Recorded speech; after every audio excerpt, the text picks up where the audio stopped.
เรคคอร์ดแล้วนะมันบอกแล้วโอเคก็เริ่มแล้วรอมันฟูลสกรีนโอเค What is up, my brothers from another mother? Just finished up at the gym. I'm a little bit red from my workout in the sauna still, but I want to do this video for the younger gentlemen in their ก็เขาว่านี่คือเขาเรียกอะไรการทำแบบการทำวิดีโอเพื่อ younger gentlemen หรือว่าแบบชายที่เป็นวัยรุ่นหรือว่าแบบคนที่ยังอยู่ในวัยหนุ่มอยู่นะในปี20จาก21ถึง29นะส่วนมากใช่ครับใช่ครับ 20s. I get a lot of messages daily now from guys with all kinds of scenarios that aren't able to book my time on Clarity, so they send ก็คือเขาเนี่ยได้รับเมสเสจหรือว่าแบบเป็นข้อความที่แบบจากชายหลายๆคนอะไรแบบนี้แล้วก็แบบเขาต้องการจะ clarify หรือว่าแบบเป็นการแบบแสดงความชัดเจนนะ send me emails and messages and Facebooks and comments, and it's always a narrative like, my girlfriend thinks I'm needy and I'm doing this, and how do I deal with that? And she ซึ่งก็ข้อความที่จะมาเนี่ยก็จะมีในหลายรูปแบบมากเช่นแบบส่งข้อความมาว่าแฟนของเขาเนี่ยเหมือนแบบว่า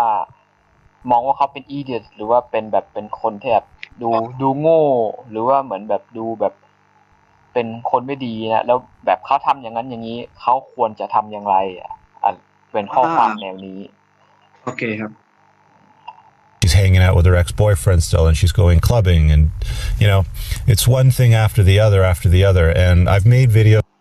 แล้วก็มีหลายอย่างมากมายเช่นแบบ go clubbing หรือว่าเหมือนแบบ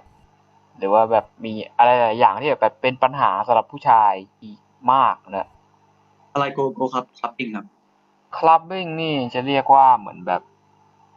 บอกมันคืออะไรครับพวกเขาคลับปิ้งมันเขาบอกคลับปิ้งใหม่ครับ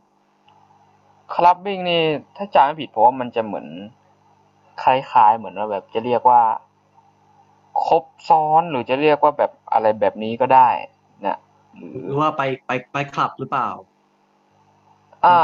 คิดว่าไปคลับนะหรือว่าใช่ผมคิดว่าในเชิงแบบไปเที่ยวได้ก็คือเหมือนแบบไปเที่ยวแล้วแบบก็คือผู้ชายก็ไม่พอใจอะไรแบบเนี้ยนะคล้ายๆเขาพูดอย่างนั้นโอเค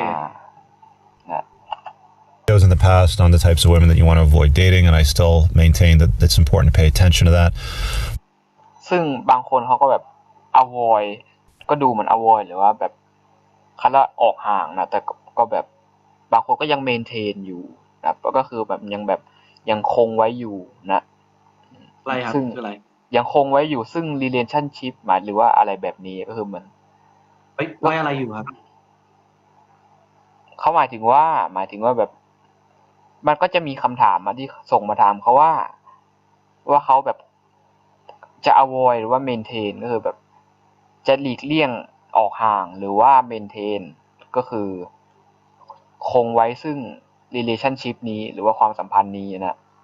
ครับโอเค But more importantly, I'm going to go down the red pill road and offer you an alternative view on dealing with women in your 20s. ครับแป๊บนึง red pill แปลว่าแบบรู้จักหนังชื่อว่า The Matrix ไหมMatrix แล้วนั่นแหละไอ้ที่Neo โดนได้ให้ยาแดงหรือว่ายาน้ำเงินนะแล้ว Neo เขาเอายาแดงใช่ไหมเขาเห็นโลกเป็นความจริงมันเขาบอกว่าเวลาเขาพูด red pill ใช่ไหมมันคือยาแดงคือโลกแห่งความจริงก็คือเป็น reality นะครับโอเคก็คือเขาจะให้เป็นแนวทางที่เป็น red pill ก็คือเป็นแบบเป็นแนวทางที่เป็นแบบ reality เกี่ยวกับวิธีที่จะแบบ deal with หรือว่าแบบวิธีที่จะแบบจัดการกับปัญหาเหล่านี้ครับ 20s, and parents that are watching this, moms and dads, feel free to share this with your sons. ซึ่งเขาว่าจริงๆแล้วพ่อแม่หรือว่าผู้ปกครองที่ดูคลิปนี้อยู่ก็ feel free หรือว่าแบบก็ควรจะแชร์คลิปนี้ให้ลูกของเขาด้วยนะให้เขาเรียนรู้ด้วยใช่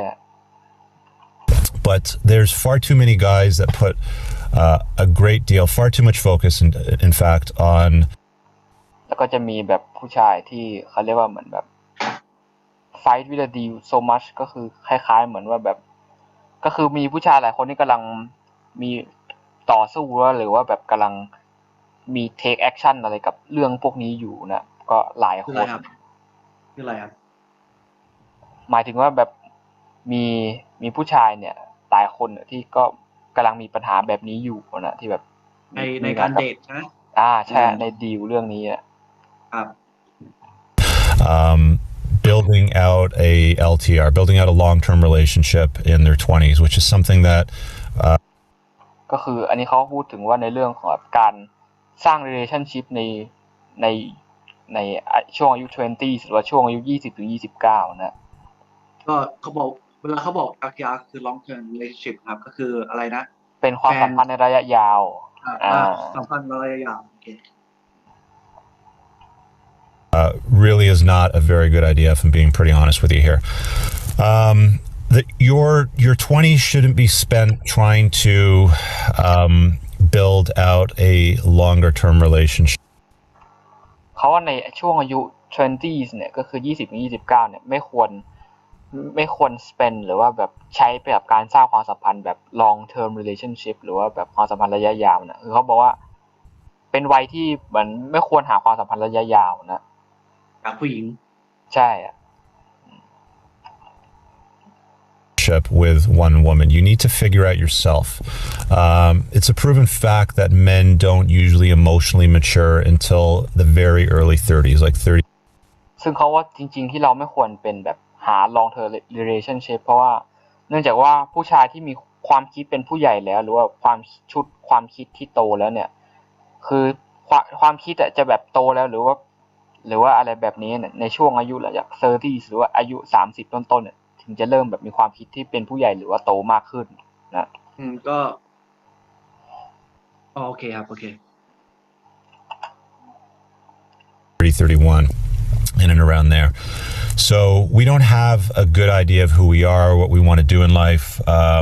what our passion truly is.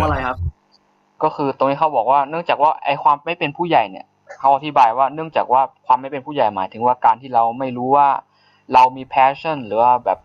เขาเรียกว่าความฝันหรือว่าแบบความต้องการว่าเราจะทำอะไรหรือว่าแบบเรายังไม่สามารถหาเป้าหมายของเราได้ชัดเจนมากนะนี่คือความไม่เป็นผู้ใหญ่ตอนที่เราอายุ 21 ถึง 29 ก็ยังไม่หาอะไรยังไม่รู้ตัวเองมากใช่ไหมครับใช่ยังไม่รู้ตัวเองมากนั่นแหละก็คือเรียกว่าเป็นความ immature อย่างหนึ่งครับผมได้ศึกษาว่าเรียกว่าเวลาต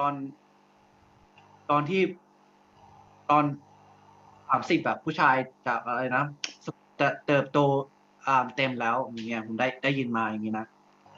ใช่ก็คือหมายถึงว่าแบบจะแบบ mature ก็คือแบบ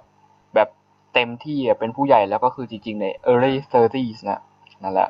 เป็นผู้ใหญ่ครับhow to listen to our intuition in our 20s. We make really bad choices. I've seen guys become plow horses because of bad. ก็เขาพูดถึงว่าในบางช่วงเนี่ยผู้ชายก็จะเป็นเหมือนแบบช่วงแบบก่อน 30 หรือว่าก่อน 30ก็จะแบบเป็น plow horse ก็คือเหมือนแบบยังเป็นม้าที่แบบมีกำลังนะเหมือนแบบว่าแบบกำลังคึกคักหรือว่าแบบเขาเรียกมีกำลังแบบอยากจะ experience หรือว่าแบบเปิดโลกหรือว่าแบบหาอะไรใหม่ๆอยู่เสมอนะอะไรแบบนี้เขาเห็นมาเขาบอกว่าเขาเห็นมาใช่ไหมครับใช่ครับเห็นมา bad choices in their 20s, and you might ask, well, Rich, what's a plow horse? Well, got a message the other day from a guy who is married. He's younger, he's married, he's got 2 young children. His wife. ก็อันนี้ก็จะเขาก็ได้รับเมสเสจจากผู้ชายคนหนึ่งที่แต่งงานแล้วก็มีลูกแล้วนะ Wife's a social worker. She doesn't do anything in the house. He cooks, he cleans, he does the laundry, he does the dishes. He has a full-time job, makes more money than her. And เขาว่าเขาเนี่ยทำทุกอย่างในบ้านเลยตั้งแต่ laundry ซักรีด cooking ก็คือทำอาหารอะไรแบบนี้ทำทุกอย่างเลยและได้เงินก็คือ laundry แปลว่าอะไร laundry แปลว่าการซักรีดซักรีดให้โอเคครับแล้วก็นอกจากพวก laundry อะไรพวกนี้แล้วเขายังแบบหาเงินก็คือแบบได้มากกว่าเธอซะอีกนะ she doesn't believe in disciplining the children because she's a social worker. So they แล้วก็เธอเนี่ยก็คือภรรยาของเขาเนี่ยไม่ได้ให้ความสนใจในเรื่องที่จะแบบให้การอบรมเลี้ยงดูเด็กก็คือแบบ discipline their children ก็คือเขาไม่ให้ความสนใจเพราะเขาเป็น social worker หรือว่าเป็นแบบคนที่ทำงานเกี่ยวกับด้านสังคมเนี่ยที่เป็นแบบงานช่วยเหลือสังคมเนี่ย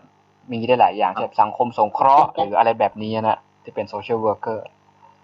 ที่เขาบอกว่าผู้หญิงเขาไม่อยากจะให้เด็กอะไรนะไม่ได้สนใจในด้าน discipline their children ก็คือหมายว่าไม่ได้สนใจที่จะแบบดูแลพฤติกรรมของเด็กอะไรมากเท่าไหร่นะเพราะ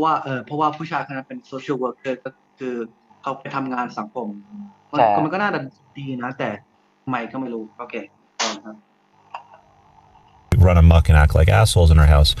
So he is completely miserable. She's a clocky moose. There's no sex happening. It's just a bad time for him. He doesn't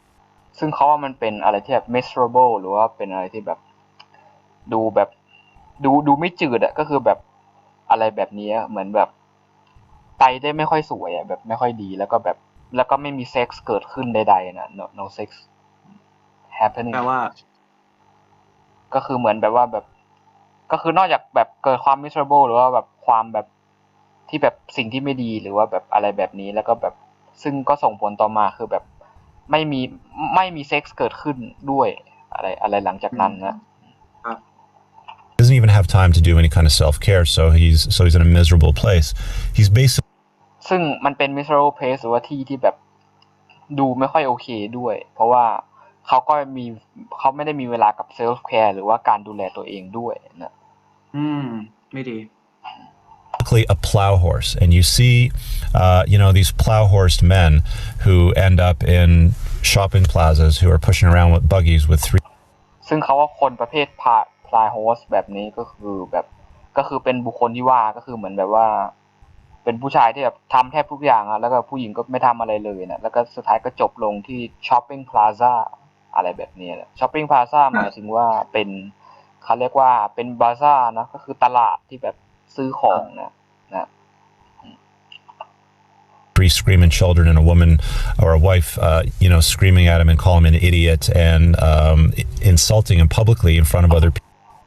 ก็คือสุดท้ายเนี่ยผู้ชายประเภทพลายโฮสก็คือนอกจากว่าก็คือเขาเปรียบเทียบเหมือนแบบเป็นคนที่ไปซื้อของที่ตลาดแล้วก็แบบสุดท้ายก็คือโดนด่าต่อหน้า public ก็คือโดน insult ต่อหน้า public หมายถึงต่อหน้าคนหลายๆคนที่อยู่ในณที่แห่งนั้นอะไรแบบนั้นนะผู้ชายเขาโดนเหรอครับใช่ครับก็คือผู้ชายเนี่ยก็โดนว่าทำไมนะเพราะว่าก็คือหมายถึงว่าเพราะเรื่องที่เกิดเมื่อกี้เช่นแบบก็คือแบบด้วยความที่แบบทำหลายๆอย่างแล้วก็แบบอะไรแบบนั้นนะแล้วก็คือเขาก็เปรียบเทียบเหมือนว่าแบบสุดท้ายก็ end up หรือว่าจบลงก็เป็นการเปรียบเทียบ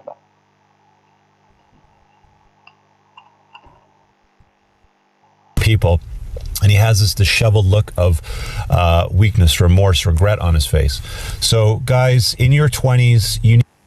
ซึ่งเขาก็บอกว่าสุดท้ายนอกก็คือจบลงด้วย regret face หรือว่าหน้าที่แบบ regret แปลว่าแบบเหมือนแบบเขาเรียกว่ายอมรับความจริงอ่ะคล้ายๆ admit อะไรแบบนี้ก็คือแบบสุดท้ายก็เหมือนแบบก็ก้มหน้ารับความจริงไปนะ regret มันน่าจะเป็นอีกคำหนึ่งนะแต่ว่า regret แปลว่ามันน่าจะมีอีกคำหนึ่งครับคิดอีกคำหนึ่งได้ไหมครับ regret มันคล้ายๆเหมือนว่ายอมรับในเขาเรียกในความจริงอะไรแบบนี้เหมือนแบบว่าอ๋อ regret ก็คือเพราะว่ามัน regret แปลว่ามันแบบว่ามันไม่น่าทำเลยแปลว่าอย่างนั้นนะอ๋อเขาเรียกว่ารู้สึกเสียใจเหมือนว่าแบบเขาเรียกว่าสำนึกผิดแบบอ๋อโอเคที่รู้สึกว่าแบบไม่น่าทำลงไปแบบนี้นะYou need to figure out who you are and what you're all about. You need to focus on yourself, becoming a better version of yourself, becoming ซึ่งเขาว่าสิ่งที่เราควรโฟกัสก็คือการเป็น better version of yourself หมายถึงว่าการที่เป็นเขาเรียกตัวเองในเวอร์ชันหรือว่าในแบบที่ดีกว่าเดิมนะที่ดีที่สุดในตัวเองเวอร์ชันที่ดีที่สุดในตัวเองแปลว่าเราอาจจะเป็นคนที่แบบในดีที่สุดพีคที่ดีที่สุดอาจจะเป็นแบบคนที่แบบว่าประสบความสำเร็จดีมากจนโฟกัสในตัวเองดีกว่านั่นแหละ ครับ a stronger version of yourself. I realize that there's a lot of testosterone flowing through your blood and you want to hump everything that moves. ก็คือเขาว่านอกจากว่าแบบ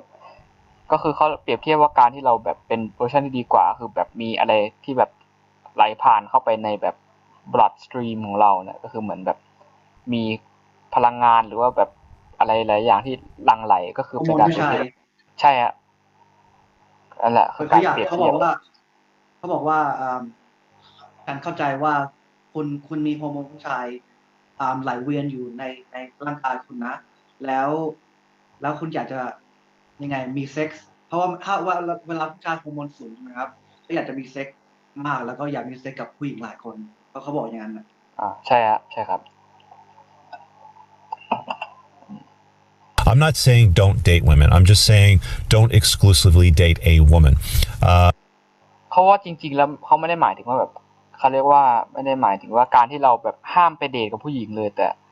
เขาหมายถึงว่าเราไม่ควรจะan exclusive woman หมายถึงว่าผู้หญิงคนใดคนหนึ่งแบบเจาะจงลงไปที่เป็น exclusive นะผู้หญิงหลายคนแบบว่าให้ประสบการณ์แล้วก็ได้ประสบการณ์ผู้หญิงแตกต่างหลายๆคนนะแบบมากมายจะได้มีประสบการณ์เราจะได้รู้ว่าคุยกับผู้หญิงยังไงแล้วว่าเวลาผู้หญิงแบบเศร้าเราจะมีประสบการณ์ว่าจะทำยังไงอย่างเงี้ยผมก็คิดเห็นด้วยว่าจะได้ก็เหมือนก็ทุกอย่างมันก็ต้องมีประสบการณ์แบบอย่างเงี้ยถ้ามีคนเดียวประสบการณ์ก็จะน้อยกับผู้หญิงมันก็ซ่อมเวลามีปัญหามามันก็จะไม่รู้แหละมันซ่อมแซมไม่ได้ไม่ง่ายเหมือนงั้นน่ะในเชิงแบบนั้นน่ะI've mentioned the rational male before to you guys in prior videos. I'll put a link below by Rollo Tomasi. There's an entire chapter. ก็คือเขาก็จะพูดถึงคล้ายๆเหมือนว่า rational male ก็คือ rational male หมายถึง rational หมายถึงเขาเรียกว่าการแบบมีเหตุผล reasonable ก็คือหมายถึงว่าเป็นผู้ชายที่มีเหตุผลนะครับเขาแนะนำหนังสือชื่อว่า The Rational Male คือผู้ชายที่มีเหตุผลมาจากคนชื่อว่า Rollo Tomasi ใช่ไหมครับว่าเป็นการแนะนำหนังสือแบบมันมีหนังสือที่แบบคนอ่านอะไรแบบนี้นะI think dedicated to the concept of the plate spinning theory, I think is what it's called, and basically ซึ่งก็มีการหนังสือก็จะมีการพูดถึงซีรีส์อะไรพวกนี้ด้วยนะเป็นการแบบให้คอนเซ็ปต์plate spinning ก็คือแบบแต่ว่าผู้หญิงแต่ว่ามีผู้หญิงหลายคนแล้วกันบอกอย่างนั้นใช่ฮะYou want to date in your 20s on an unattached basis. You're going to be careful. You're going to wear condoms. You're going to bring. ซึ่งก็คือเหมือนว่า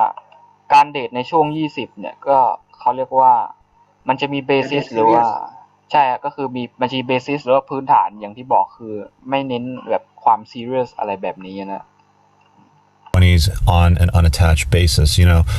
You're going to be careful. You're going to wear condoms. You're going to bring condoms with you and take them when you go because. ซึ่งหลักการสำคัญก็คือหลักการสำคัญของเขาก็คือเขาเรียกว่าการ take condom with you every time หมายถึงว่าการที่ต้องพกคอนดอมหรือว่าถุงยางอนามัยเนี่ยในทุกครั้งอะไรที่แบบเราได้ออกไปหรืออะไรแบบนี้นะปกป้องตัวเองด้วยใช่ protecting yourself As women have done some freaky stuff, you need to take ownership for yourself. You can't. แล้วก็นอกจากนั้นก็ยังมี take ownership of yourself หมายถึงว่าเขาเรียกว่ามีความเป็นตัวเองคือเราก็มี ownership เป็นพอเราก็จะเรียกว่ามี ownership เป็นของตัวเองแบบนี้นะก็เป็นอะไรที่นอกจากการพกด้วย ownership แปลว่าความเป็นเจ้าของนะไม่น่าจะใช่แบบว่าความรับผิดชอบมากกว่ามัน take ownership เขาเรียกว่าใช่ก็ถ้ามันเป็นการต่อยอดว่าหมายถึงว่าถ้าแบบเรามีแบบถ้าเรามีการแบบ protecting yourself มีการป้องกันมีคอนดอมพกคอนดอมแบบนี้ก็คือแบบเป็นก็จะเป็นเขาเรียกว่าเป็น ownership ก็คือแบบก็คือมีความรับผิดชอบไปในตัวด้วยนั่นเองนะ Guys do some really dumb things. Like I've seen guys in their 20s, that subscribe to the whole, "Oh, it's okay. You can go inside me right now." It's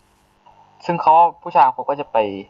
subscribe อะไรบางอย่างที่เขาบอกว่ามันอาจจะดูแบบ ก็มันเป็นก็แล้วแต่คนนะที่แบบเลือกที่จะ subscribe หรือไม่นะ subscribe แปลว่าอะไร subscribe หมายถึงว่าติดตามหมายถึงแบบเช่นแบบกดติดตามกด subscribe อะไรแบบเนี้ยนะหรือว่าแบบหรือว่า subscribe ในเชิงที่แบบเขาเรียกว่าเหมือนแบบเช่น subscribe for YouTube subscribe for Netflix ก็คือหมายถึงว่าเช่นแบบเช่าหรือว่าแบบจ่ายที่เป็นแบบรายเดือนรายปีอะไรแบบเนี้ยนะครับ It's not possible for me to get pregnant, and then boom, in their 20s, all of a sudden they've got a kid, and then that. ซึ่งเขาจริงๆแล้วมันแบบซึ่งพอในความเป็นจริงแล้วมันเป็นไปไม่ได้ที่จะแบบให้กำเนิดลูกนะหรือว่าให้เด็กออกมานะในยุคในแบบ 20s ตอนนี้นะ doesn't work out, and then they've split up because they were the wrong match anyway. So. ซึ่งมันเกิดจากwrong match หรือว่าเขาเรียกว่าการจับคู่ที่แบบที่ผิดนะหรือว่าไม่ถูกต้องนะ So you need to take precautionary measures to just become a better. ก็คือเราต้องมี precaution measures ก็คือหมายถึงว่าเป็นมาตรการหรือว่าแบบวิธีที่เป็นการป้องกันล่วงหน้า precaution หมายถึงว่าดังนั้น precaution measure หมายถึงวิธีการป้องกันล่วงหน้าก็คือเหมือนเป็นวิธีที่แบบเราจะแบบปกป้องตัวเองprotecting ourselves แล้วก็เพื่อที่จะได้เป็นตัวเองในแบบที่ดีกว่าversion of yourself, and it's not selfish, it's just self-preservation. It's just a matter. ซึ่งเขาว่าจริงๆแล้วมันไม่ใช่การ selfish หรือว่าแบบเป็นความเห็นแก่ตัวแต่เรียกว่าเป็นแบบ self preservation หรือว่าเขาเรียกรักษาความเป็นตัวเองไว้นะเป็นการ preservation รักษาไว้ทั้งหมดเขาบอกว่าอะไรนะครับตั้งแต่แรกเขาหมายถึงว่าการที่เรามี precaution measure หมายถึงว่าการที่เราแบบมีมาตรการหรือวิธีที่แบบเป็นการป้องกันไว้ก่อนหรือว่าป้องกันล่วงหน้าเนี่ยเป็นวิธีที่ดีที่สุดในการที่จะเป็นตัวเราเองเนี่ยซึ่งการที่จะเป็นตัวเราเองเนี่ยหรือว่า self preservation รักษาความเป็นตัวเองเนี่ยมันไม่ใช่การ selfish หรือว่าความเห็นแก่ตัวนะ matter of taking care of your own needs, because at the end of the day you cannot serve anybody. ซึ่งมันไม่ได้ take care of your own need หมายถึงว่าเราไม่ได้ไปสนใจกับสิ่งที่เราต้องการเองนะ taking care of your own needs, because at the end of the day you cannot serve anybody, that meaning children or even a ซึ่งพอเราไม่ได้แบบ care of our own need ก็คือหมายถึงว่าพอเราไม่ได้สนใจตัวเองเนี่ยอย่างอื่นเราก็จะไม่สนใจนะเช่น children ก็คือลูกของเราหรือ kids อะไรแบบนี้เราก็จะไม่ได้สนใจไปด้วยนะผมก็คิดว่าประสบความสำเร็จก่อนแล้วก็มีลูกที่หลังเพราะว่าถ้ามีลูกก่อนประสบความสำเร็จก็จะยากประสบความสำเร็จก็ไม่ยากมันก็ยากเพราะว่ามันต้องมีทุกอย่างทุกครั้งมันก็ต้องมีลูกอยู่ด้วยแล้วมันว่ามันจะประสบความสำเร็จยากครับก็คิดว่าตอนที่เราโสดอะไรอย่างนี้ก็ลงทุนตัวเองก่อนแบบหาเงินเยอะๆอย่างเงี้ยแล้วก็มีลูกก็ง่ายดีเพราะว่ามันต้องไม่เพราะว่าเราประสบความสำเร็จแล้วมันก็ไม่ต้องห่วงเงินหรือว่าเป็นหาอาหารได้ยังไงเพราะว่าคนก็ต้องดูแลคน3 คนผู้ชายหัวเมียลูกอย่างเงี้ยมันก็ยากอยู่แล้วถ้ามีลูกเร็วตอนอายุ20แต่ถ้าตอนอายุ30หรือว่าต่อ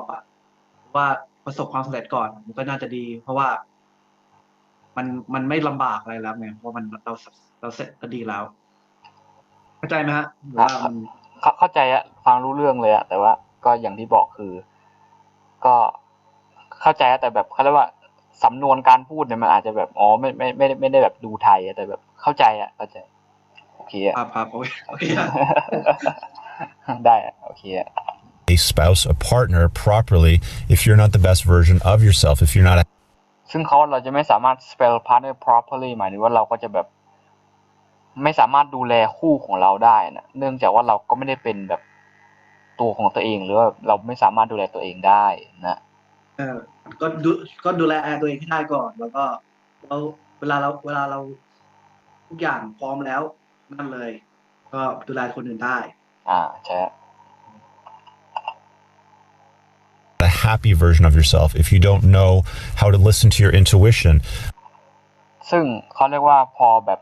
เราไม่มีทางที่จะเป็นเราที่มีความสุขได้กว่าถ้าเราขาด intuition ก็คือหมายถึงว่าถ้าเขาเรียกว่าเราไม่ได้มีแบบเราไม่ได้มีความแบบ intuition ในตัวหรือว่าแบบการอย่างรู้ที่แบบเรารู้ว่าในตัวเราเนี่ยเขาเรียกว่าเป็นเหมือน instinct อ่ะคือแบบเราไม่รู้ว่าพอเรามีแบบความอย่างรู้ในตัวเนี่ยมันก็จะแบบ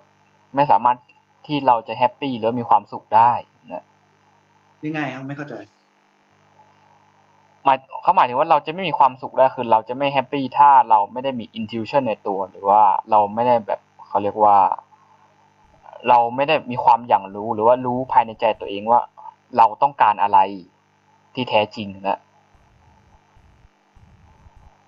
นั่นแหละ If you haven't built a strong body and mind and developed good self-control, ก็คือถ้าเราไม่ได้แบบ develop mind ก็คือไม่ได้พัฒนาความคิดหรือว่า strong body ก็คือหมายถึง strong mind ก็คือเขาเรียกจิตใจที่แข็งแกร่งหรือว่าแบบพัฒนา body อ่ะมันก็จะแบบต่อนะ control is so important. แล้วก็พูดถึง self control หรือว่าแบบนอกจากจิตใจที่แข็งแกร่งแล้วก็จะมี self control หรือว่าการควบคุมตัวเองนะ A lot of guys ขออธิบายหน่อยครับว่า self control คืออะไรครับควบคุมตัวเอง self control หมายถึงตัวอย่างไหมครับว่าสมมติอะไรได้ไหมครับการ self control หรือว่าการควบคุมตัวเองเนี่ยมันเขาเรียกว่าหมายถึงแบบถ้าแปลงตัวก็คือการควบคุมตัวเองอะแต่ว่าในความหมายจริงๆแล้วก็คือหมายถึงว่าการที่เรารู้จักคิดหรือว่าคิดก่อนที่จะทำอะไรบางอย่างอะก็คือแบบ think before doing something อะไรแบบนี้คือแบบรู้จักคิดอย่าให้อารมณ์มาก่อนความคิด ใช่ ว่ามันใช่โอเคครับโอเค control in their 20s, and it's probably one of the most important skills that you can develop as a man. Is ซึ่งเขาถือว่าสกิลที่ว่ามาเมื่อกี้อ่ะถือว่าเป็นสิ่งที่สำคัญมากที่สามารถใช่เป็นทักษะที่สามารถ develop หรือว่าพัฒนาขึ้นได้ในยุคที่เราในช่วงที่เรายังอายุ20กว่าเนี่ยนะเขาบอกว่ามันสำคัญด้วยใช่ไหมครับใช่ครับสำคัญก็ important แล้วก็แบบเป็นสิ่งที่สำคัญที่จะพัฒนาขึ้นได้ในช่วงอายุ20กว่า the ability to control oneself, to not yield to pressures from the opposite sex because of sex. ก็เขาเรียกว่าเป็นสำคัญก็คือ self control ที่จะไม่ yield something from the opposite sex ก็คือหมายถึงว่าที่เราจะไม่ได้แบบต้องการไปเก็บเกี่ยวหรือว่าแบบ yield ก็คือแบบหาประโยชน์จาก opposite sex หรือว่าแบบเพศตรงข้ามมากเกินกว่าที่แบบจะมากเกินกว่าที่เราแบบคิดไว้หรือว่าแบบเกินความจำเป็นนะครับ hormones. I totally get it. You know, it's tough to do, and I get a lot of guys fall into the trap of, oh, but the sex feels so good. ซึ่งก็คือเขาว่าผู้ชายหลายคนเนี่ยก็ไม่สำเร็จในการพัฒนาสกิลหรือว่าทักษะที่ว่านะเพราะว่าเนื่องจากว่าหลงไหลไปในเซ็กส์หรือว่าแบบอะไรแบบนี้คือแบบหลงไหลแล้วก็ติดแทรปหรือว่ากับดักซึ่งทำให้ไม่สามารถพัฒนาตัวเองแบบนี้ได้เพราะว่าผมก็เข้าใจว่าตัวเองพวกผู้ชายเขาควบคุมตัวเองไม่ได้เพราะว่าสมัยตอนก็เราตอนก็ยังเด็กเนาะฮอร์โมนมันสูงไงแบบว่ามันฮอร์โมนแบบว่าตอนอายุเริ่มแบบ89แล้วกันแบบว่าผู้ชายเขาจะเริ่มแบบฮอร์โมนมันสูงไงแล้วมันแบบมันควบคุมไม่ได้มันโหหินขาสวยจังเลยแบบว่าสวยจังเลยมันอยากจะเอาจริงๆเลยอย่างเงี้ยผมก็เข้าใจเพราะว่าผมก็เป็นผู้ชายเนาะมันก็ตอน17-18มันก็แบบโอ้โหมันขอเป็นแฟนได้ไหมอะไรเงี้ยมันก็หยุดไม่ได้เนาะมันก็เข้าใจอย่างเงี้ยใช่ and I love her so much and da da da da, and you know there's just not a lot of people that have successfully found themselves or ซึ่งเขาว่ามีน้อยคนนะก็คือมีไม่กี่คนหรอกที่จะสามารถ successfully found themselves หรือว่าค้นหาตัวเองเจอนะหมายถึงแบบเจอว่าตัวเองเนี่ยเป็นไปในทิศทางไหนหรือว่าชอบอะไรแบบนี้เป็นแบบน้อยคนเขาไม่รู้ตัวเองใช่ไม่รู้ตัวเอง or even discovered the right partner. And if I'm being honest, women in their 20s, they haven't got a clue either. ซึ่งในที่เนี้ยไม่เจอเตหมายถึงว่าเราไม่ได้เจอคู่ที่แบบถูกจริตหรือว่าเหมือนแบบตรงกับเรานะซึ่งผู้หญิงก็ have no idea หรือผู้หญิงก็ไม่เข้าใจผู้หญิงก็ไม่รู้ผู้หญิงก็มีความไม่รู้เนี่ยก็คือยังแบบยังไม่ฟาว herself เหมือนผู้ชายเหมือนกันไอเซอร์ก็เหมือนกับผู้ชายไม่แตกต่างกันใช่ไม่แตกต่างกันก็คือแบบก็ยังมีลักษณะแบบนี้อยู่you know older guys can date women in their 20s. I've done it and ซึ่งเขาว่าเนื่องจากผู้ชายที่อายุแก่กว่าเนี่ย older ก็แต่ผู้ชายที่ older คือหมายถึงว่ายังสามารถเดทกับผู้หญิงในแบบ 20s ได้ซึ่งเขาเคยทำมาแล้ว I've done it นะเขาทำมาแล้ว What I've learned for the most part is there's a hell of a lot of drama and there's a lot of they don't have a lot of self-awareness and ซึ่งสิ่งที่เขาพบจากสิ่งที่เขาได้เคยทำไปแล้วเนี่ยก็คือเนื่องจากว่าเขาจะพบว่ามันมีดราม่าหรือว่าแบบมีประเด็นหรือว่าเป็นเรื่องที่แบบน้ำเน่าหรือว่าเหมือนแบบไร้สาระนะแล้วก็แบบและผู้หญิงเนี่ยก็ยังขาดความเป็น self awareness หรือว่าเขาเรียกว่าเหมือนแบบว่าความรู้ตัวหรือแบบความยั้งคิดอะไรแบบเนี้ยเนี่ยก็คือแบบเขาเรียกว่า awareness ก็คือสติคือแบบบางทีก็แบบไม่ได้แบบรับรู้ว่าตัวเองทำอะไรลงไปก็คือ self awareness ก็คือขาด self awareness หมายถึงว่าไม่รู้ว่าตัวเองทำอะไรนะ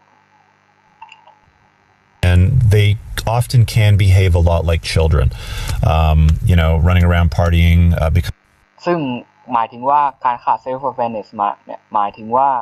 การที่ยังทำตัวเป็นเด็กก็คือเช่นแบบ running around ใน party หมายถึงแบบก็ยังคงไป party หรืออะไรแบบนี้อยู่นะไปคลับใช่ทำตัวเหมือนเด็กอยู่เรื่อยๆนะ becoming attention whores. You see them on social media platforms like Instagram, soliciting the attention of the entire world with หรือว่าก็ชอบท่องไปอยู่กับไปอยู่ surfing หรือว่าท่องไปกับโซเชียลเน็ตเวิร์กเช่น Instagram อะไรแบบนี้ซึ่ง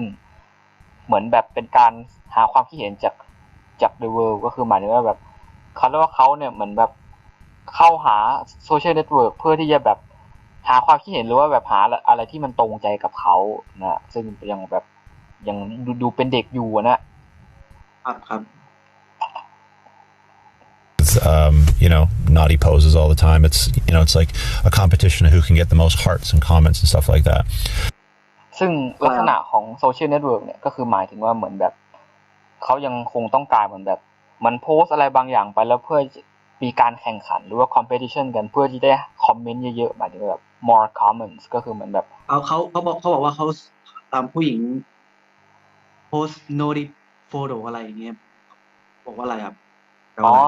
nudie photos ก็คือหมายถึงว่าเหมือนแบบโพสต์รูปที่ดูแบบเซ็กซี่หรือว่าเหมือนแบบรูปที่แบบกึ่งเปลือยนะแล้วก็เหมือนแบบเพื่อที่จะต้องการคอมเมนต์ให้คนมาคอมเมนต์เยอะๆอะไรแบบนี้เหมือนเป็น competition หรือว่าเป็นการแข่งขันแบบนึงอะไรนะ attention แปลว่าอะไรนะattention เขาเรียกว่าแบบดึงดูดความสนใจก็คือเรียก attention ต้องการความสนใจใช่ผมก็คิดว่ามันก็มีเยอะนะผมเข้า Instagram ส่วนมากจะเป็นผู้หญิงแบบบิกินี่อะไรเยอะมากเลยมีผมคิดว่าสมัยก่อนไม่น่าจะแต่ว่าโช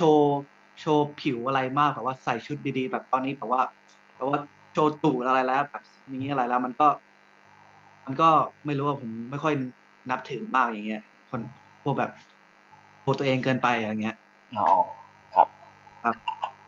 So, fellas, I just want to encourage you to take a deep look in the mirror in your own eyes, and ก็คือเขา encourage หรือว่าแบบเป็นการแบบอยากให้คุณลองดูตัวเองในกระจกด้วย your own eyes ก็คือหมายถึงแบบลองดูตัวเองในกระจกแบบชัดๆบ้างนะว่าแบบเป็นการเปรียบเทียบว่า understand that there's somebody looking back at you that matters more than anything else in the world.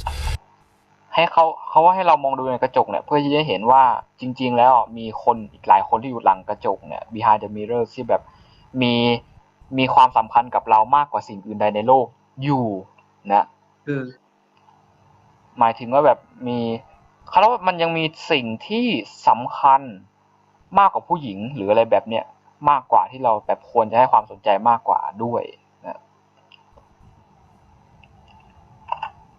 And really, until such time as you figured out who you are, what you value, what your core value system is. และที่เรามองดูตัวเองก็คือหมายถึงว่าเราต้องดูว่า value ของเราเนี่ยหรือว่าคุณค่าของเราเนี่ยคืออะไรแล้วก็เหมือนแบบว่าคือเขาเน้นพูดถึงว่านี่แหละก็คือ self value หรือว่าหมายถึงแบบเมื่อเราค้นหา value ของตัวเองได้เนี่ยมันก็จะแบบนั่นแหละก็คือพอเรามี value ปุ๊บมันก็จะทุกอย่างก็จะดีขึ้นนะ Developing self-control, self-awareness.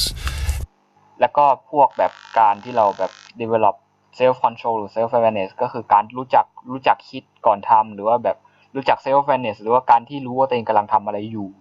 นะ And an ability to listen to your intuition and really tune into your intuition and honor it and surrender. แล้วก็การที่เรารู้จักฟัง intuition ในตัวหรือ intuition ก็คือสัญชาตญาณก็คือสิ่งที่แบบเป็นเหมือนแบบเป็นเขาเรียกว่าเป็นความคิดในระดับ subconscious อะไรแบบนี้คือแบบสิ่งที่อยู่ในตัวเราจริงๆก็แบบว่าเรารู้สึกอะไรแบบว่ามันผมคิดว่าแบบว่าเขาหมายความว่าถ้ารู้แบบว่ารู้สึกแบบว่าอันนี้ไม่ดีนะอย่าไปทำนะแต่ว่าอะไรนะเวลาเห็นไฟใช่ไหมก็มันร่างกายเขาบอกว่าอย่าไปจับนะมันจะร้อนมันจะเจ็บอย่างเงี้ยใช่ไหมครับใช่อะก็คือเขาเรียกว่าให้เรารู้จักแบบ respect ใน ฟังเองด้วย intuition ใช่ฟังหน้าอกว่าโอเคมันสิ่งอย่างนี้มันไม่น่าใช่ไม่น่าต้องใช่ไหมครับที่เขาบอกงี้ใช่ครับก็คือแบบถ้าเรา respect ใน intuition มันก็จะดีขึ้นนะ Surrender to it and follow it and do what it says. That's what I would spend my time doing. Email. ซึ่งทั้งหมดที่เขากล่าวมาเมื่อกี้นะก็คือพวกแบบการพัฒนาสกิลต่างๆอะไรพวกนี้ก็คือเป็นสิ่งที่เขาทำมาอยู่ตลอดนะ Calling me and asking me about this particular problem you have with your girlfriend in your 20s. I can't respond to them. I just can't. เขาว่าก็เนื่องจากว่าที่มีคนถามกันมาแบบแบบมีปัญหาอย่างนั้นอย่างนี้นะก็คือเขาว่าเขาไม่สามารถที่จะตอบได้แบบ clearly หรือว่าแบบตอบได้แบบหมดนะตอบอะไรนะครับตอบอะไรหมดหมายถึงแบบตอบปัญหาหรือตอบคำถามเนี่ยหมดนะไม่สามารถตอบได้หมด I don't have time. I mean, if you want to book my time on Clarity, I'm happy to have a chat, but I have things to do in my day. ซึ่งเขาว่าจริงๆแล้วถ้าแบบ clarify หรือว่าต้องการหาความชัดเจนเนี่ยก็คือจริงๆแล้วคือบุ๊กกับแชทก็คือหมายถึงว่าบอกเขาว่าจะคุยกันในแชทกี่โมงแต่ถามว่า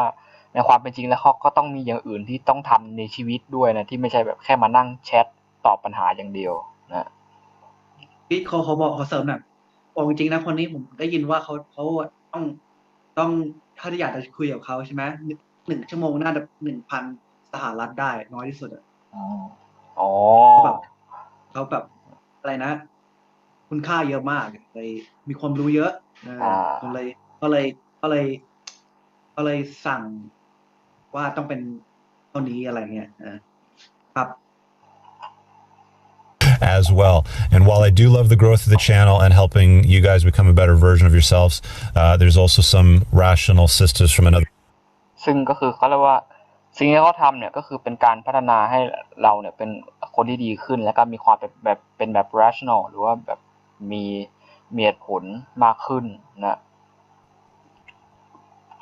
that have really, subscribed to some of the stuff that I've talked about as well. I want you guys to understand that there's. แล้วก็เขาพูดถึงว่านอกจากเขาเรียกว่าการที่เราแบบ